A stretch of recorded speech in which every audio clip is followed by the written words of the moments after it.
অনেক দূরের কোন একটি গ্রামে আস্থা তার বাবা মোহনলালের সঙ্গে বসবাস করত। আস্থার পরিবার ছিল ভীষণ দরিদ্র, কিন্তু তবুও তার কাছে যা কিছু থাকতো তাই দিয়ে সে অন্য গরিব মানুষদের সাহায্য করত। আস্থার প্রতিবেশী একটা মেয়ে ছিল যার নাম ছিল প্রিয়াঙ্কা। প্রিয়াঙ্কা ছিল অনেক ধনী, কিন্তু সে কখনোই কাউকে সাহায্য করত না। আস্থা এবং প্রিয়াঙ্কা দুজনে একই স্কুলে পড়ালেখা করত। কোনো একদিন আস্থা তার টিফিন বক্সের খাবারগুলো একজন দরিদ্র লোককে খাওয়াচ্ছিল। তখন প্রিয়াঙ্কা কিছু মেয়েদের সঙ্গে সেখানে আসে এবং তাকে বলে, দেখো দেখো, এই গরিব মেয়েটা কেমন করে ওই বুড়ো লোকটাকে নিজের বাসি পচা খাবারগুলো খাওয়াচ্ছে। নিজে তো 2 বেলা পেট পুরে খাবার পায় না, আর ওপর থেকে আবার অন্যকে সাহায্য করে। দেখেছো আমি কত বড় লোক, তবুও নিজের একটা জিনিস অন্যকে দিই না। আর এ এতটা গরিব হয়ে কিভাবে সমাজ সেবা করছে, আসলেই ও একটা পাগল। হ্যাঁ প্রিয়াঙ্কা, তুই ঠিকই বলেছিস।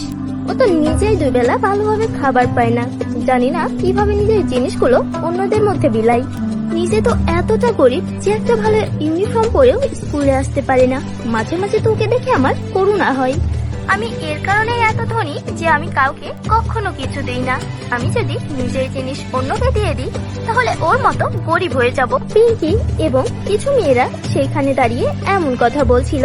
ঠিক সেই সময় সেইখানে আস্থা আসে এবং বলে, তোমরা আমাকে নিয়ে মজা করছো, কিন্তু তোমরা তো জানো না যে বৃদ্ধ লোকটি কতদিন ধরে খাবার খায়নি। আমার কি হবে? আমি তো সন্ধ্যাবেলাতে খাবার পেয়ে যাব। তুমি তো আর এই কথাটি জানো না যে অন্যকে সাহায্য করলে ঠিক কতটা শান্তি পাওয়া যায়। আরে না না, এমন শান্তি আমার চাই না যাতে নিজের জিনিস অন্য কাউকে দিয়ে দিতে হয়। এটা বলে প্রিয়াঙ্কা এবং তার বাকি বন্ধুরা সেখান থেকে চলে যায়। এইভাবেই বেশ অনেকদিন কেটে যায়, আর এখনো আস্থা অন্যদেরকে সাহায্য করে। একদিন স্কুলের টিচার সকল বাচ্চাদেরকে বলে, বাচ্চারা, 1 সপ্তাহের মধ্যে আমরা সবাই পিকনিকে যাব, তাই 3 দিনের মধ্যে তোমরা পিকনিকের চাঁদা জমা দিবে। টিচারের এই কথা শুনে সকল বাচ্চারা অনেক খুশি হয়, কিন্তু পেছনের বেঞ্চে বসে থাকা আস্থা ভীষণই হতাশ হয়ে যায়। আস্থার মন খারাপ দেখে টিচার আস্থাকে বলে, আস্থা, পিকনিকে যাবার কথা শুনে সকল বাচ্চারা এত খুশি, কিন্তু হঠাৎ করেই তোমার মন খারাপ হয়ে গেল কেন? কি হয়েছে? তুমি কি যাবে না পিকনিকে? ঠিক তখন পিঙ্কি বলে, কি ম্যাম, আপনিও না, ও তো একটা গরিব মেয়ে, ও আমাদের সঙ্গে যেতে চাইবে না কখনোই। আরে ওর বাড়ির লোক তো ওর স্কুলের ফিস গুলোই একসাথে জমা দিতে পারে না, আর আপনি বলছেন পিকনিকে যাবার কথা? ও মাত্র 3 দিনের মধ্যে কখনোই পিকনিকের ফিস জমা দিতে পারবে না। পিঙ্কি, ক্লাসে বসে তুমি কেমন কথা বলছো? আজকের পর যদি এমন কথা আর দ্বিতীয়বার বলো না, তাহলে তোমাকে কিন্তু ক্লাস থেকে বের করে দেব। এইভাবে টিচার তাকে অনেক বকাবকি করে। কিছুক্ষণ পর স্কুল ছুটি হয়ে যায়। এরপর আস্থা নিজের বাড়িতে গিয়ে নিজের বাবাকে বলে, বাবা, স্কুল থেকে সবাই পিকনিকে যাচ্ছে, এর কারণে আমার এখন 3000 টাকার প্রয়োজন। আর আমি জানি যে তোমার কাছে এখন 3000 টাকা নেই, এর কারণে আমি পিকনিকে যাব না। মা, তুমি খুব বুদ্ধিমান এবং ভালো। তোমার মতো মেয়ে পেয়ে আমি ধন্য হয়ে গেছি। কারণ আমার কাছে 3000 টাকা আছে, আর আমি চাই যে তুমি এই 3000 টাকা তোমার স্কুলে জমা করিয়ে দাও। নিজের বাবার এ কথা শুনে আস্থা অনেক খুশি হয়। এইভাবেই 3 দিন কেটে যায়, আর সকল বাচ্চারা মিলে পিকনিকে যায়। সকল বাচ্চারা মিলে একসঙ্গে একটি পার্কে যায় পিকনিক করার জন্য। তখন পিঙ্কি আস্থার কাছে আসে এবং তাকে বলে, শোন আস্থা, এখান থেকে কিছুটা দূরে অনেক সুন্দর একটি বাগান আছে, আমি ওইখানে যাচ্ছি, তুইও চল আমার সাথে। কিন্তু ম্যাম তো এখানে আশেপাশেই থাকতে বলেছে, অন্য কোথাও যেতে না করেছে। আরে ড্যাড, ম্যাম বলেছে তো কি হয়েছে, তাই বলে বেড়াবো না? চল না একটু সামনে গিয়ে বেরিয়ে আসি। এরপর আস্থা পিঙ্কির সঙ্গে চলে যায়। কিছুক্ষণ যাবার পর আস্থা এবং পিঙ্কি একটি জঙ্গলের মধ্যে পৌঁছে যায়। এত ঘন একটা জঙ্গল দেখে আস্থা বলে, আরে এ কি পিঙ্কি, তুমি তো আমাকে বলেছিলে তুমি আমাকে অনেক সুন্দর একটা বাগানে নিয়ে যাচ্ছ, কিন্তু এ কি, এটা তো পুরো একটা ঘন জঙ্গল দেখছি। হ্যাঁ বলেছিলাম তো, আর তুই তো আমার কথা একবারে মেনে নিলি। যাক ভালোই হলো, এখন তুই এইখানেই মর। এটা বলে পিঙ্কি আস্থাকে সেইখানে ছেড়ে রেখে পালিয়ে যায়। কিছুক্ষণ পর সন্ধ্যা হয়ে যায় আর সকল বাচ্চাদের বাড়িতে ফিরে যাবার সময় হয়ে যায়। সকল বাচ্চারা বাসে উঠে বসে, কিন্তু আস্থা সেখানে ছিল না। টিচার ভীষণ চিন্তিত হয়ে পড়ে, কিন্তু আস্থাকে আর কোথাও খুঁজে পাওয়া যায় না। এরপর টিচার বাকি বাচ্চাদের নিয়ে সেখান থেকে চলে যায়। অন্যদিকে অনেকক্ষণ পর্যন্ত জঙ্গলে ঘোরাঘুরির পর রাত হয়ে যায়, আর রাতের বেলায় জঙ্গলের মধ্যে আস্থা ভীষণ ভয় করতে শুরু করে। আস্থা কান্না করতে করতে বলে, এই ঘন জঙ্গলের মধ্যে এখন আমি কোথায় যাব? অনেক রাত হয়ে গেছে, আমি আমার বাবার কাছে ফিরে যেতে চাই। এর মধ্যে অনেক ভয়ঙ্কর আওয়াজ হচ্ছে। এমনটা বলে আস্থা জঙ্গলে ভয়ে ভয়ে সামনে এগোতে থাকে। অনেকক্ষণ পর্যন্ত জঙ্গলে হাঁটাহাঁটি করার পর জঙ্গলের মধ্যে আস্থা যেটা দেখতে পায় সেটা দেখে আস্থা ভীষণ অবাক হয়ে যায়। আস্থা তার সামনে দুইটা নদী দেখতে পায়। প্রথম নদীতে সোনার লেহেঙ্গা বইছিল এবং দ্বিতীয় নদীতে রূপার লেহেঙ্গা।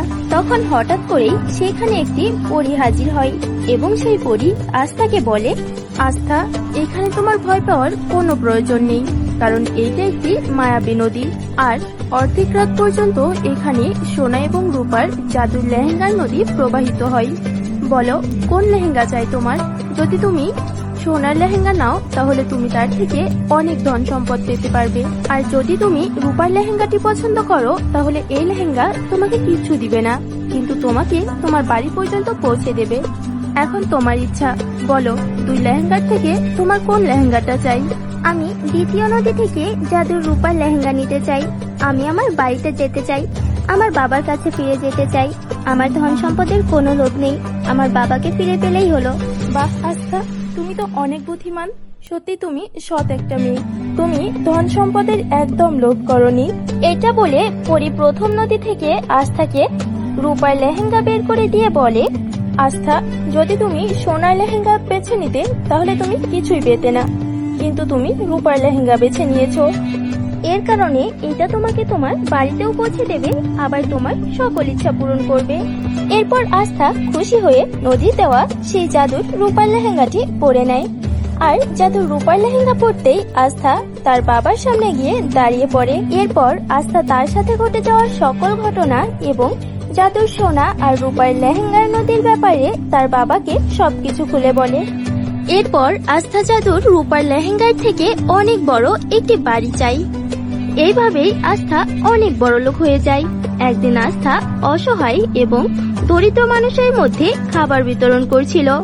ঠিক তখন তার সহপাঠী প্রিয়াঙ্কা তাকে এইভাবে খাবার বিতরণ করতে দেখে ভীষণ অবাক হয় আর ভীষণ রাগান্বিতও হয়।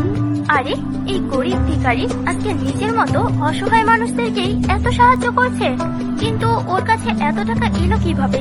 আমি তো কিচ্ছু বুঝতে পারছি না যে ওর ধনী হওয়ার পেছনের রহস্যটা কি। আমাকে তো জানতেই হবে, যে করেই হোক জানতেই হবে আসলে এ কি এমন দৈব শক্তি পেয়ে গেছে যার কারণে এ এত বড় লোক হয়ে গেছে। এটা বলার কিছুক্ষণ পর সে আস্থার বাড়িতে যায়। সে আস্থাকে কুমিরের কান্না দেখিয়ে তার থেকে ক্ষমা চায়, আর সহজ সরল আস্থার তার সব কথাই সত্যি মনে হয় এবং সে তাকে ক্ষমা করে দেয়।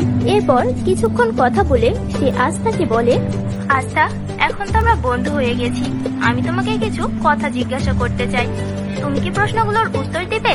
হ্যাঁ হ্যাঁ, বলো, কি জানতে চাও তুমি আমার কাছ থেকে? আমি তো এটা জানতে এসেছি যে সেদিন তোমার সাথে জঙ্গলে ঠিক কি কি হয়েছিল। এরপর আস্থা তাকে বিশ্বাস করে সবকিছু বলতে থাকে, আর কথায় কথায় সে তাকে জাদুর রূপা এবং সোনার নদীর ব্যাপারে সবকিছু খুলে বলে। আস্থার কথা শুনে তার মনেও লোভ জাগে, আর সেও জাদুর নদীর কাছে যাবার কথা ভাবে। লোভে পড়ে সেই রাতেই সে জঙ্গলের উদ্দেশ্যে রওনা দেয় এবং সে সেই জাদুর সোনা এবং রূপার লেহেঙ্গার নদীর কাছে পৌঁছে যায়। এরপর সেই পরী সেখানে আসে এবং তাকে বলে, প্রিয়াঙ্কা, যদি তুমি দ্বিতীয় সোনার নদীটি পছন্দ করো তাহলে এই নদী তোমাকে অনেক ধন সম্পদ দিবে, কিন্তু যদি তুমি রূপার লেহেঙ্গার নদী পছন্দ করো তাহলে রূপার লেহেঙ্গা তোমাকে সুষ্ঠুভাবে বাড়িতে পৌঁছে দেবে। পরী, আমার তো শুধু ধন সম্পদ চাই, আপনি আমাকে তাড়াতাড়ি সোনার লেহেঙ্গা দিয়ে দিন। সোনার লেহেঙ্গার সাহায্যে আমি বড়লোক হয়ে যেতে চাই। এরপর পরী তাকে সোনার লেহেঙ্গা দিয়ে দেয়।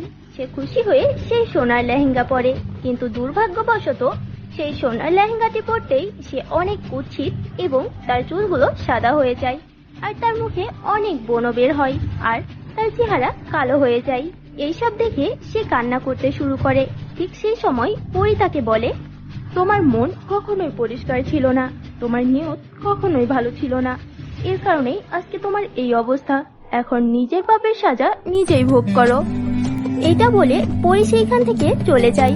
এখন প্রিয়াঙ্কার কাছে কান্না ছাড়া অন্য কোনো উপায় ছিল না। দ্বিতীয় দিকে আস্থা তার জাদুর লেহেঙ্গার সাহায্যে হাসি খুশিতে নিজের জীবন কাটায়।